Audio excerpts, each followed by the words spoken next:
thank you for being with us today. Today we have a very special guest, and it's Bitcoin Jesus himself, Roger Ver. Roger, thank you so much for taking your time to being with us today. We really appreciate it. My pleasure. I've been, eating, breathing, and sleeping cryptocurrencies for almost a decade now, so it's fun for me. No need to thank me. So yeah, there's a lot of things happening right now, and we hope you're safe, right? You're safe in living your quarantine right now. Yeah. So far, so good.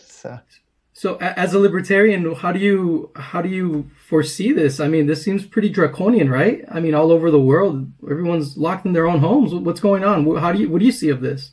Yeah, I think the slogan originally from the American Revolution was "Give me liberty or give me death." But everybody at the moment seems to be choosing to give up their liberty, and they still might get death. So, you can't stop the coronavirus from spreading at all. Maybe you can slow it down a little bit, but at some point, most people in the world, it seems like are probably going to have it at some point. But to me, if you're at risk of dying, or you're really worried about it, or if you're in a high age bracket with some secondary health concern, absolutely you should lock yourself in the house and self-isolate. But that doesn't mean that governments get to force everybody else in the entire world to lock themselves in their home too, and that sort of thing. So if you want to self-isolate, great, go for it, good for you. But don't use guns to threaten everybody else to do the same. And that seems like that's what's happening. And there's been memes going around the internet where some guy was paddleboarding all by himself in the ocean, and then the police came and arrested him and tossed him in jail with a bunch of other people because he was alone by himself in the wilderness. And then I saw something else similar, I think in Spain or something. There was some guy that's just hanging out by himself on the beach somewhere, and they flew in a helicopter to come and grab him. And it's just crazy stuff. So, but at least we have Bitcoin, right? We at least have crypto, right, Roger? I mean, we can all stay at home and talk about our crypto stuff and engage with our crypto stuff, and that's what I've been doing the last couple of weeks while I've also been under a self-quarantine. So, could you imagine if we would have never gotten the Bitcoin Satoshi white paper, how life would be right now if that was never a gift to the world? Yeah, the world would be so much more boring than it is without that, right? So what a wonderful world-changing invention Bitcoin was. So thank you, Satoshi, wherever you are. So Roger, as you know, I'm a big blocker too, just like you. And I guess we were on the same side of everything. And Bitcoin Cash has always defined itself as the more libertarian, anarcho-capitalist wing of the big blockers. So that's really where fundamentally, someone like me and a lot of our subscribers, and even Jeff Berwick will find themselves at home, right? You guys right now are launching CashFusion, right? And that is a privacy attempt that is extremely exciting, and we want to learn more about it. So please explain what CashFusion is. Yeah, so there's been other coin joins in the past. In fact, a long time ago, if you've been in crypto a long time, you remember blockchain.info, before it was blockchain.com, even had a cash shuffle option built right into their web wallet where you could shuffle your coins back there within it. Dash has it as part of their platform. So there's been a lot of this going on for a while. But the way they've done all the previous ones is every player has the exact same size outputs, right? So you have exactly 10 BTC or 10 BCH or whatever. And that's how we've worked in the past. What CashFusion does is you let each participant in the shuffling round, each participant can have multiple inputs and multiple outputs. And when you do the math, even if you just have 10 people participating in the round, you do the math, the total number of possible ways that you could have shuffled up the transaction and whatnot literally winds up being more than the total number of atoms in the universe. So if you have, Chainalysis or the NSA or the IRS, whoever's trying to do blockchain analysis on these transactions, the different ways it could have been shuffled together is literally more than the number of atoms there are in the entire universe.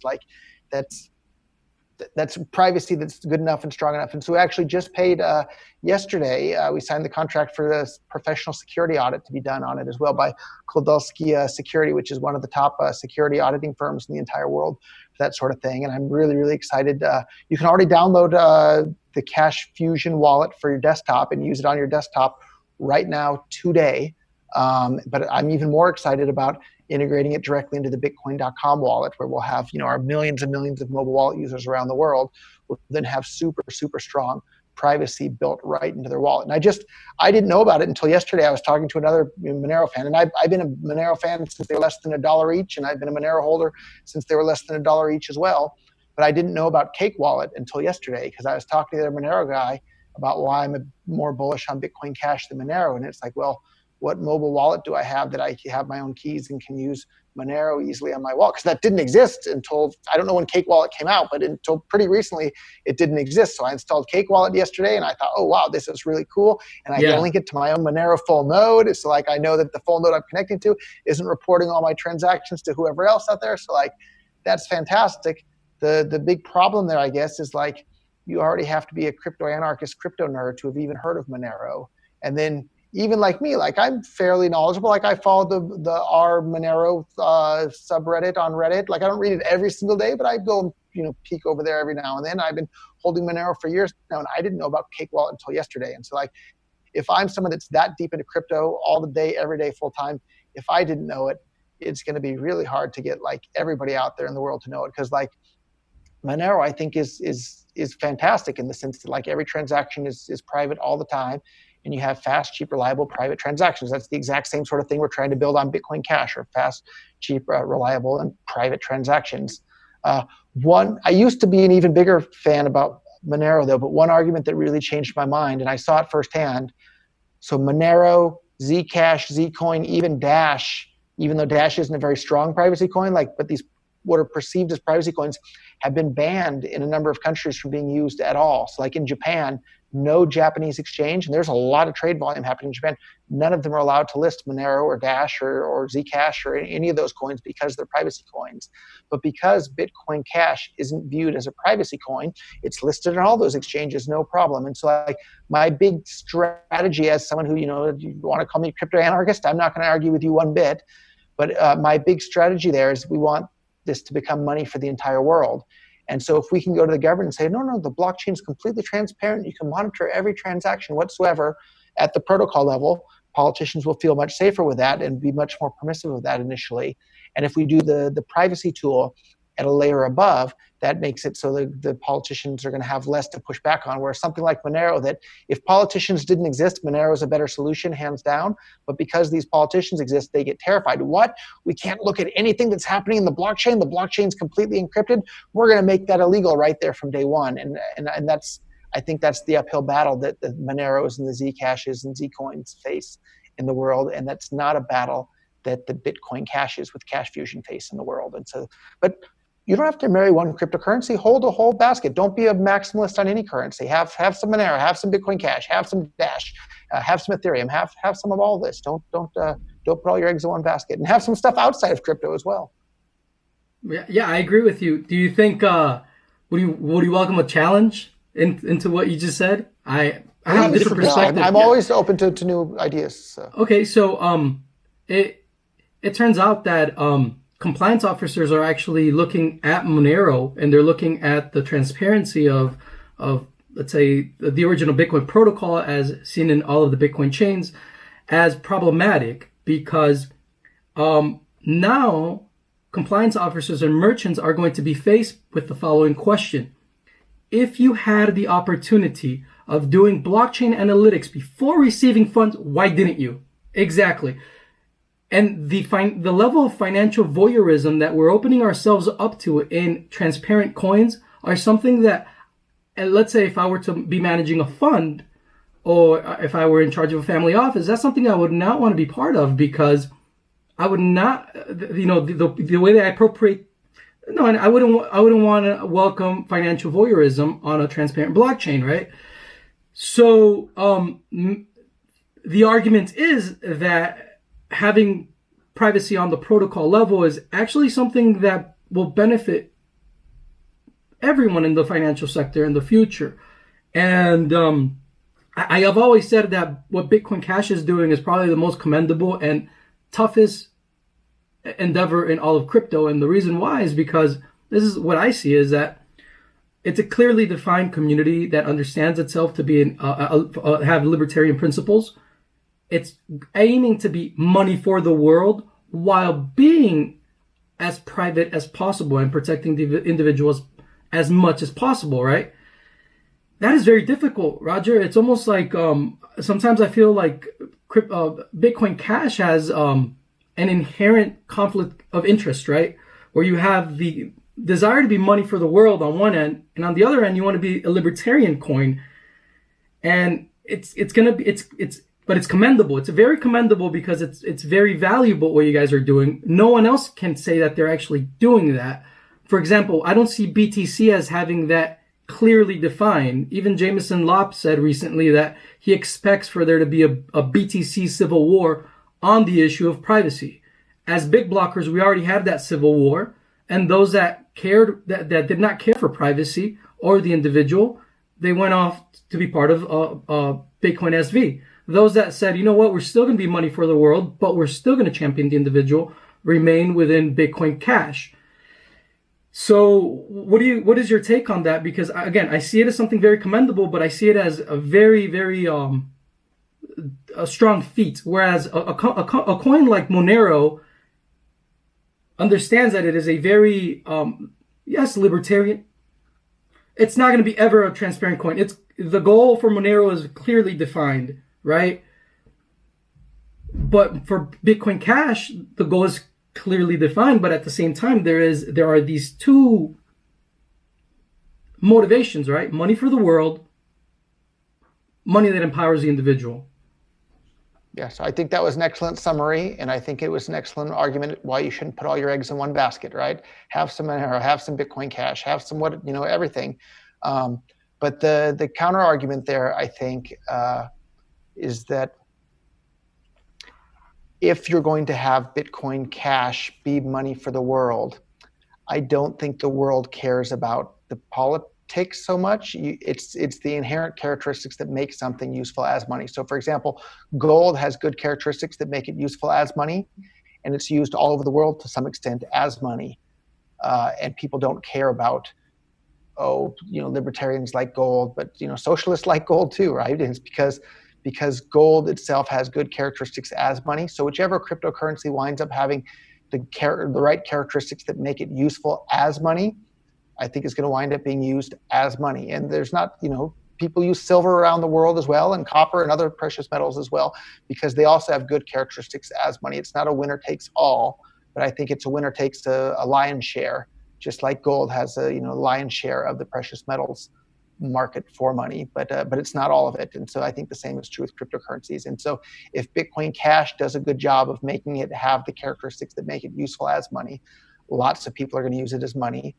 If Monero does that, then lots of people are going to use Monero. But one of the things that make money useful is the network effect. The more people that are using the US dollar, the more useful the US dollar is. The more people that are using Bitcoin Cash, the more useful Bitcoin Cash is.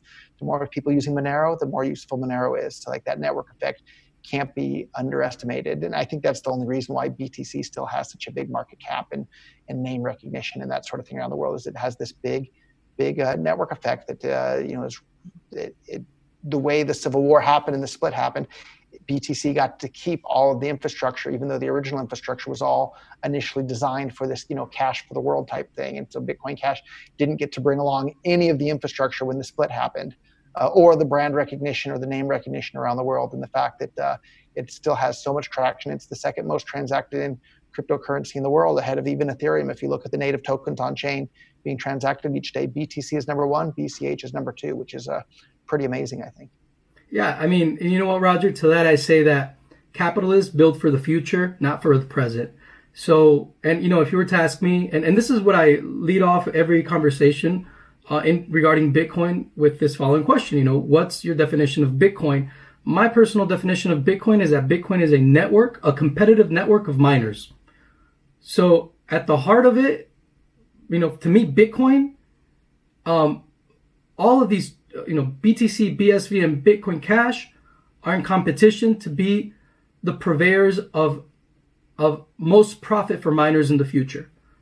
And I see that competition. The way they make the most profit for the miners is being by the most useful as something in the economy. Is that 100%? I mean, if you were to logically lead my train of thought, yes, I'm completely on the big blocker side for that reason. Now, at the Crypto Vigilante, the Dollar Vigilante, we're not a monolith, and we welcome different. We have business partners that are more on the BTC side because we value discourse quite a bit. And so we're not a monolith. But my personal opinion is that I agree with you completely. So yeah, I personally see BTC as having a hard time in the future. That's my personal opinion. That's not my business partner's opinion, but that's my personal opinion. Whereas I see transaction fees and transaction volume being incredible on Bitcoin Cash and BSV in the future. That's my personal opinion. We've heard your definition. We've heard your definition of Bitcoin in the past, but we would love to hear it again. Yeah, I think my definition of Bitcoin is still a peer-to-peer electronic cash system. And then it should, start with the same Genesis block on the Bitcoin blockchain that everybody knew when there was only one single version of Bitcoin. Like there's very clearly multiple flavors of Bitcoin at this point. There's BTC, BCH, BSV, and a number of other even lesser forks out there. But I think they're all, to some extent, you can make an argument that they all have some Bitcoin-ness about them. So. Right on.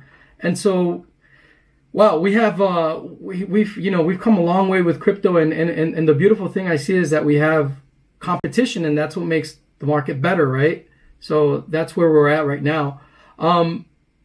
Roger, I would like to ask you about the dev tax controversy or proposal, whatever you want to call it, that happened recently within Bitcoin Cash. What happened, and where are we with that? Yeah, so there was some discussion about that, and it was actually a pretty clever idea. Like, I absolutely support discussion of new ideas and trying to figure out new ways to do things. And so people were talking about it. And the kind of clever thing is because the SHA-256 hash rate, so all the miners that are mining Bitcoin, and I think maybe that's another indication that they're all Bitcoin to some extent, right? So the miners that mine Bitcoin, that can mean BTC, BCH, or BSV. And so the hash rate of those miners is split proportionally across all of those in proportion to the price or the value of the block reward for each of those, right? So like BTC has around 90%, and then the other 10% or a little bit less is split between BCH and BSV, right? So maybe it's closer to 95% or somewhere in that ballpark at the moment, right? And so what that means is if you were to lower or divert part of the block reward from the miners themselves for Bitcoin Cash to something else, that means that it's not Bitcoin Cash miners that pay for it. It's all the miners of the SHA-256 ecosystem. So the miners on BTC, CH, and BSV all pay for it. So like if BCH only has 3% or 5% of the global hash rate, it only pays 3 or 5% of that miner dev tax, for lack of a better word. And so like that's a pretty clever way to get the ecosystem as a whole to pay for more infrastructure on top of Bitcoin Cash. People were talking about that, and then some press release came out that had my name on it without me explicitly giving permission for my name to be on it, because I was fine with talking about it. I wasn't fine with it coming out. And then some of the core trolls went crazy, saying Roger supports the Bcash tax and this and that, whatever the case whatsoever. But we're only, as we're recording this now on April 6th, we're only 2 days away. On April 8th, the next upgrade to the Bitcoin Cash blockchain is due to take place. And I don't think that the dev tax, for lack of a better word, is going to be implemented at all. The community pretty clearly said, oh, this is too big of a major change. We don't want to have this sort of major change without overwhelming agreement that it's a good change to have, and at the moment it doesn't have that. So what do I think is going to happen at the next halving? Nothing is the short answer. I think it's going to be another smooth one. Just like I'm sorry, the halving is later, but the upgrade for Bitcoin Cash is in just 2 days. The halving is in actually pretty soon as.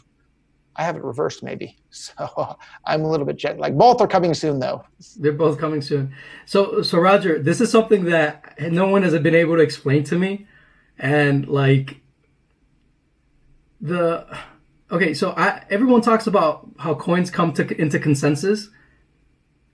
What the heck is consensus? How do you get consensus, let's say with to put together a dev tax within Bitcoin Cash?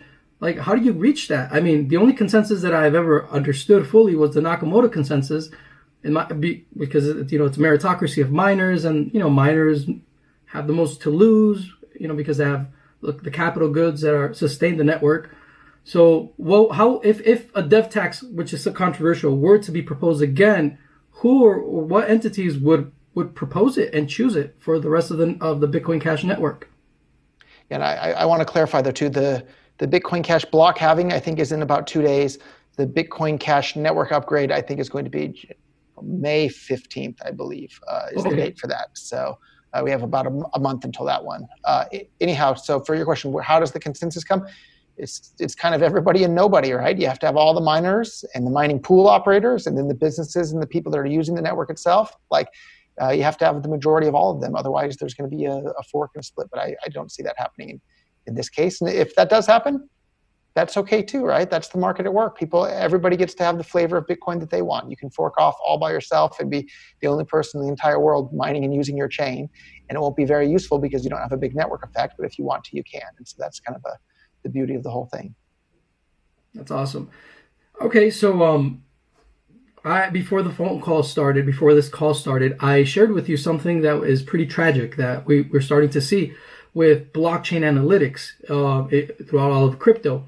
And it so happens that they are no longer just tracking the historical past of your UTXOs and the historical transactions of the crypto that you own, but rather exchanges are now paying blockchain analytic companies to investigate what you do with your crypto after you accept it from an exchange. And I'm going to go ahead and put up like a letter that was put on Twitter, and it's from Paxos, the Paxos exchange. I'm just going to read it really quick because it's pretty tragic.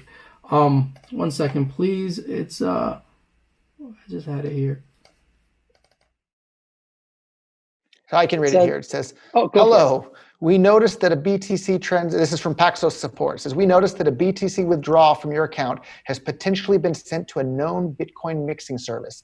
This type of transaction is not permitted on the platform. Please confirm whether the funds have been sent to a mixing service. Thank you, Team Paxos. And I bet you if you confirm that you sent the funds to a mixing service, they'll probably close your account on Paxos. I guess that's, my guess is that's the next step. Yeah, so, okay. And this is happening, I think, in relation to the Wasabi wallet it's a BTC wallet that has Cash Shuffle, right? Cash Shuffle built within it. When the Bitcoin.com wallet has CashFusion in by default, what is your, I'm pretty sure if I get money from an exchange, send it to a Bitcoin.com wallet, I'm pretty sure maybe I'll get the same letter. I mean, what do we do? I think that's unlikely with the Bitcoin.com wallet. So the Bitcoin.com wallet's the second most popular mobile crypto wallet in the entire world, right? So blockchain's number one, Bitcoin.com is number two. Wasabi wallet, as great as their wallet might be, how many users do they really have? I think it's a very, very small percentage of the BTC users out there in the world. So if you have the number two wallet in the entire world of Bitcoin.com, has it turned on by default, and all these newbies, we have tens of thousands of brand new people coming to Bitcoin.com every single day and installing the wallet, and it's their very first experience with crypto. They're not even, the private mode's going to be turned on by default. They're not even going to know that the transactions are being, turned, having privacy added to them unless they really go and read about it and they go into the settings to specifically turn it off. So it's going to be really, really hard for any of these blockchain analytics companies to complain. Oh my God, you're using the Bitcoin.com wallet. You must be doing something suspicious. Like by default, Bitcoin.com isn't a suspicious looking website or suspicious looking wallet. It's the second most popular cryptocurrency wallet in the entire world for mobile phones. So that's a big deal. So I don't think they'll be able to make those same complaints.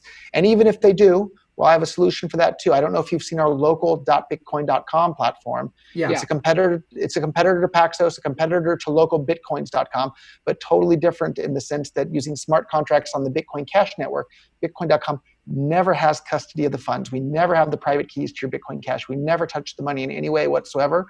And so because we're never touching the money in any way whatsoever, we don't have to run any sort of, blockchain analytics, have to report anything to anybody about anything because we never had your funds. We never touched your money at all. So you can literally buy or sell Bitcoin Cash in any country for any amount with anybody with no KYC being required from the platform. We don't ask you for anything at all. Go and have at it, do whatever you want because we're not touching your money. And for me, that's kind of the entire point of crypto to begin with, is putting the users in charge of their own funds. And I think we're going to see more and more non-custodial financial services like local.bitcoin.com becoming more and more popular into the future. That's awesome, Roger. Thank you for doing that. That sounds like what we need, because right now the market, people can't work. I agree with Jeff. If they keep this going, people can't even get their medicine right now. So people have to I look think the for it worldwide online. economy shutdown is going to cause more people to die than the coronavirus itself. Like this is an absolute disaster happening here, and it's a man-made disaster, not a natural disaster. Yeah, thank you for everything that you're doing with Bitcoin.com. We really appreciate it, Roger. So, yeah, Roger. So right now, then we have. Okay, so yes, I agree with you. Because Bitcoin.com is such a big wallet. I mean, gosh, I just wish everyone. No, I mean, I really hope that that everyone, that every Bitcoin Cash wallet adopts CashFusion. Are there talk about that? I mean, that's I would say that's a given. I hope so. It's all open source stuff, so I hope they will. And the Bitcoin.com, we have more than 11 million wallets have been created with our wallet. Like, how can they complain with a service that's that popular? And the more popular we become, like, I'm sure we're going to become even more popular once we have this built right into the wallet. But the more popular we become, the harder it is for anybody to complain. Like, oh, you're using the Bitcoin.com wallet. There's nothing suspicious about that. So That's what awesome. every new person. That's what every new person in the ecosystem winds up probably having as their first new wallet. Or not everyone, but like a big percentage of people that are new to crypto wind up with the Bitcoin.com wallet as their first wallet. Right. So I have a very important question for you, and I'm going to ask you right now. I'm going to switch topics just for a quick second. We have so at the beginning of crypto, we never had any Randians, any objectivists really come into the space. But then with BSV and following Craig Wright, gosh, it's like Ayn Rand just walked into the room, and they're all about patents and using government against their competition. I asked Andrew Polstra, he's on one of my videos in the past that I did of Blockstream, because he takes care of a lot of the patents for Blockstream or whatever. Hey, what are you guys going to do with Craig Wright and all of the patents that nChain is getting? And he kind of gave me an answer. You guys can go back and listen to the interview, but honestly, I don't know. I have a question, the same question for you, Roger. How are we protecting Bitcoin Cash from getting sued in the future? You can't. Anybody can sue anybody for anything, but I think the main goal is to build unstoppable permissionless systems. And so, like, if it's an unstoppable permissionless system, you can file all the lawsuits you want all day long, but that doesn't stop the unstoppable permissionless system. And those that want to enforce patents and all this crazy nonsense, hope they burn in hell. So I think patents are illegitimate, government-granted monopoly enforced at the point of a gun. Like, you should be ashamed of yourself if you're busy suing people over patent stuff. Yeah, unfortunately, from a Stoic perspective, we live in a world where that's gonna happen, and it sucks, man. So let's hope. See, that's the thing. I think the market is just gonna get ahead of everything, and there's just not even gonna be time to keep right. us. If people haven't Googled the word Agarism, go and look up Agarism. So Agarism is just basically just acting within the market and not worrying about the crazy patents or that sort of thing. Just being able to do anything that's peaceful and trade with your fellow man. And those are the sort of tools that we're busy trying to build, is to enable more Agarism around the world. 100%. And you know what? You hit the nail on the head, Roger. Just yesterday, I gave all of our subscribers the required reading of the new Libertarian Manifesto by Samuel Edward Konkin III, and it's required reading. So if you're watching this, you better read it. I read that document and I just get so pumped. I mean, do you read it often, Roger? Like once in a while? I don't read it often, but yeah. So actually, earlier today I was reading. There was this fantastic post that used to be on the front page of the Silk Road, and they were talking about how, like, we don't, scam people. We don't, take the banks to bail out our friends in business and this and that. And it says it much more eloquently than me. I wish I had it open in a tab and I could read it to you, but it finishes off by saying the Silk Road is more than a marketplace. It's a global revolt.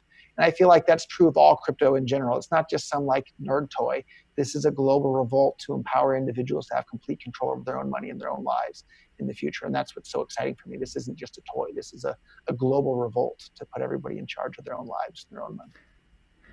Yeah, it's beautiful. And it's crazy that people out there think that they can control this. I mean, right now there's someone from Coinbase just got taken on as to be the part of the Treasury Department or something like that. I mean, and then there's that guy, and they want to, have the earn it that you can only use. There's this new like congressional. You're supposed to earn earn crypto rather than to buy it, or is this something else? No, to use cryptography, there is they're trying to put out some silly draconian law called Earn It, where they're trying to outlaw cryptography in the U.S., which is ridiculous. Really ridiculous. But government's trying to do something ridiculous. I'm not surprised. So, but hopefully that'll come to an end, right? So like there, $6 trillion of stimulus and this and that. Like stimulus is just a fancy word for counterfeiting you most of the time, right? Because they just printed the money up out of thin air. If you or I, counterfeited a bunch of money in our basement, we'd go to jail for counterfeiting because it steals from everybody else. When the government does it, they call it fancy things like, a stimulus package, but it's the exact same thing. Well, what's going to happen once everybody realizes, hey, I don't have to use the dollar anymore. I can use Bitcoin Cash. I can use Monero. I can use Dash. Like, what's going to happen? And I think the world's going to be a better place because it'll strip that power away from governments to inflate the money supply of the world. So let's hurry up and build all those tools to enable that to happen. So these mobile wallets are part of it. The Bitcoin Cash Register app's part of it. The local Bitcoin platform's part of it. All these other coin mixers and Open Bazaar is part of it. There's a million different pieces, but those million different pieces are starting to come together. So it's really, really exciting to watch it all happen. Yeah, shout out to Open Bazaar if you need toilet paper or if you need anything, go to Open Bazaar. If you have extra things, go to Open Bazaar and sell them for crypto, Bitcoin Cash, Monero, whatever. But yeah, that's the thing is that like the market takes care of itself, and I think this is just a great opportunity to show the world that we're ready without central planners. We're ready to be without central planners, and yeah, thank you for all the work that you've done, Roger. So I have one last question. I mean, we can talk about so many things, but I know you're jet lag. I don't want to keep you on for too long. We've only been here for 30 minutes. I mean, all right. Okay, great. Roger, please tell me that you're going to add Monero to the Bitcoin.com wallet. Please. So we haven't ever added any other coins to the Bitcoin.com wallet ever. We talked about at one point adding Ethereum. We talked about adding Zcash, but none of that's happened. And there's just so many things we have to build into it that maybe someday will become a multi-coin wallet. And Monero is definitely one of my favorite coins out there, and it's such a cool coin. I've been a bit disappointed with some of the members of the Monero community, just being hostile to people using it in business, and I have a difference of opinion on ASICs being a good thing for a community. I think the ASIC miners are the ones who are the most passionate and have the most on the line and have the biggest reason to support Monero because they spent a bunch of money on ASICs, or the company that made them spent a bunch of money to make those ASICs. They're going to be the biggest supporters of the Monero community and the Monero ecosystem. When I saw with the Monero devs pull the rug out from under the Monero ASIC miners, I thought that was a mistake. But anyhow, I would definitely consider it, but for the moment, we're busy focusing on, there's quite a few things in the roadmap, but the one that I'm the most excited about is the CashFusion being built right in to all, 10 plus million Bitcoin.com wallet users, and having the privacy be turned on by default for everybody. I think that's a really, really big deal. So then you'll have fast, cheap, reliable, and private transactions right there in the second most popular mobile crypto wallet in the entire world. That's a big deal. That you can spend at more than 100,000 websites. I'm here to say good things about Monero, but if you look at it, how many websites can you spend Monero on? Not that many. With Bitcoin Cash, it's more than 100,000 websites, and that's a big deal. It makes it spendable everywhere. And with Monero, you have to use a service like xmr.to or something like that to spend it much of anywhere. Whereas Bitcoin Cash, you can just spend it directly everywhere. So maybe someday we'll add Monero to the wallet, but it's not imminent. So. Okay. I like your competitive spirit there, though. No, but I really do appreciate what you said about Monero. That's Monero, the community in Monero, for the most part, they are small blockers. I've noticed that, yeah. And hostile to business. So. But that's what they're gonna have to. If they're gonna compete, they're gonna have to listen to guys like us, because I also agree with you that. I joke with Fluffy Pony about this. I'm like, so you guys are central planners for the sake of decentralization? And he's like, well, yeah, he laughed. And I'm like, well, I said, hey, you know what? But it's a disincentive for a miner to attack the network. And he's like, yeah, it's the incentive of the miner is to protect the network. And he's like, well, remember that miners also have disincentives, and a rogue miner can attack the network. And I'm like, yeah, you're right, but it's still suicidal. Yeah, right? exactly. They're destroying the value of the thing that they're mining if they attack the network. So their incentive is to protect the network and secure the network, because if they attack it, they're literally destroying the thing that they've been invested their capital and time and resources into.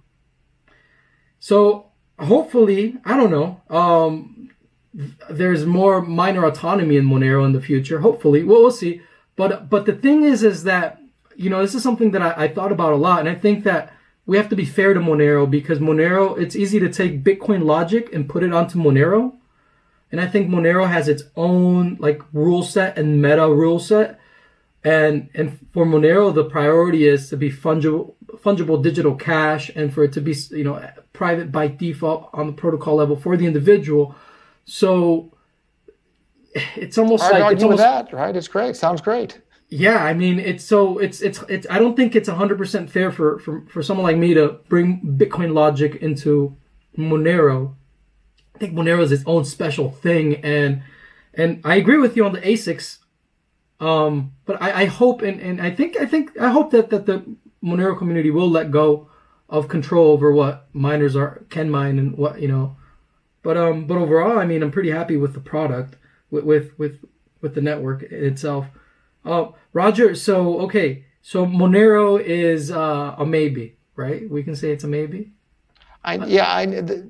Integrating other altcoins, like they're all like maybes. Like the ones that would be at the top of the list would be Ethereum and Monero, probably.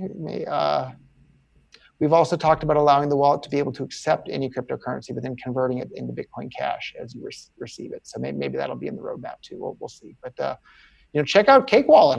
Like I said, I installed it for the first time yesterday. It's pretty neat. So for any Monero fans that are listening, go and grab Cake Wallet. I didn't know it existed until yesterday. So. You know what, Roger, would be amazing? I mean, this would be incredible. And I think because XMR.2, the exchange behind Cake Wallet and Monero, does it to BTC, but BTC sucks to spend.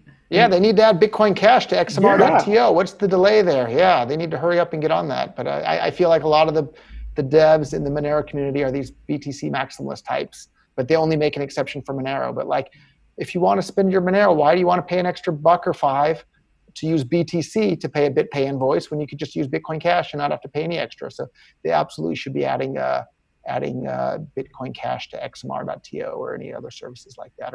Or maybe someone should launch a competitor, right? And people can save money using their Monero, converting it into Bitcoin Cash to pay invoices. So. Yeah, I look forward to that. I really do. I have a feeling that the XMR.2 devs are a little too much of small blockers. I don't think they'll go for it, but I think that this is a great market opportunity for any entrepreneur out there. And speaking of market opportunities, Roger, you have a fund. You put together a fund for entrepreneurship with Bitcoin Cash. Please tell us about that. Yep. So it's a $200 million ecosystem investment fund there to basically help fund businesses that are building on top of Bitcoin Cash. So we're not looking for businesses that haven't started yet. We're looking for established businesses that are either already working on Bitcoin Cash or pivoting to Bitcoin Cash. Because if you haven't tried the tokens on Bitcoin Cash, these tokens are amazing. So I don't know if you've seen the dividend payment tool we have. You can make a token on the Bitcoin Cash network and then send and receive it anywhere in the world, basically instantly and basically for free. But then the really cool part is because every token just sits at a Bitcoin Cash address, you can scan the blockchain to see which Bitcoin Cash addresses have which tokens, and then you can pay a dividend payment to all the token holders of your token, right? So if you make the Raphael token and you give it to all your friends, and then you say, okay, I'm going to share the revenue from the Raphael company for this month, and whoever owns the Raphael tokens gets their proportional portion of the dividends, boom, you can pay them out. So it turns all these tokens into basically anonymous bearer shares that can also receive dividend payments right there on the blockchain. And I'm not aware of any other blockchain that's able to do that. I don't think ETH can do that or any of these other token platforms can do that. So it's a really, really big deal. So if you want to make your own token in like 20 seconds, head on over to Mint, mint.bitcoin.com. We made it so easy for you to make your own token, and then you can pay dividends to the token holders right from in there. So I think that's a really, really big deal as well. And I'm not sure what how I wound up on that tangent at this point. But well, because entrepreneurship is a very important, and I mean, you're giving people the tools to create the future here.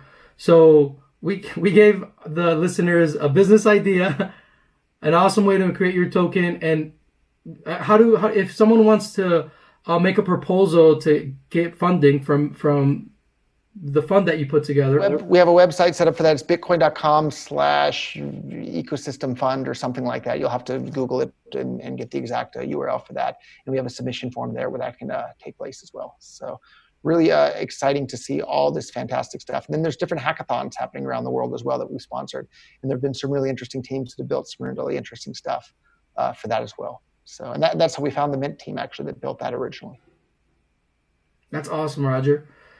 Roger, I think we can keep talking forever, but I know you're jet lagged. So, Roger, I'm run out of gas a little bit, but I'd be happy to do a part 2 of this at some point in the future. Oh, heck yeah. We'll definitely do it, especially if we have another quarantine or something, because you never know now. Any not gonna last either. I know, right?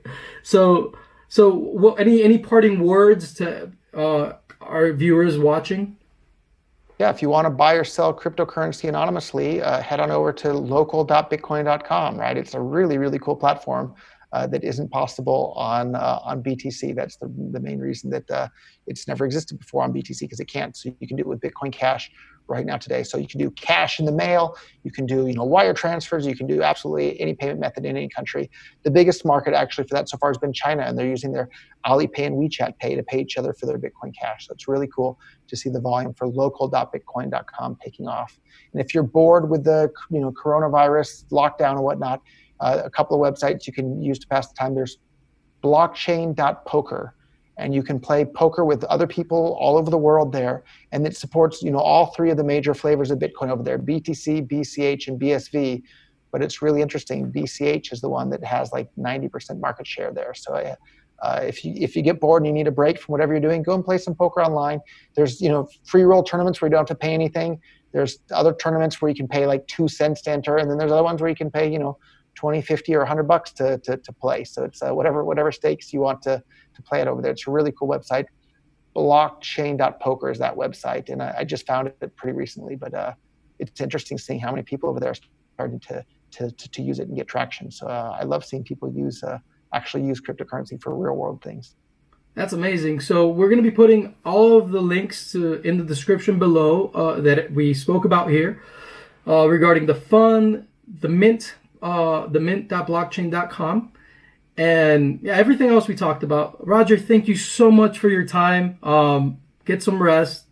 We're going to need you, because we're going to need everyone. And that's something very important, Roger, here that maybe we should touch on before we leave, is the fact that we all came into Bitcoin and into crypto, and we all know why we're here. And I think it's I've noticed that with all of this commotion happening throughout the planet, everyone's putting their nerdy differences aside and really getting to work and starting to grow and work together in a cooperative competition, right?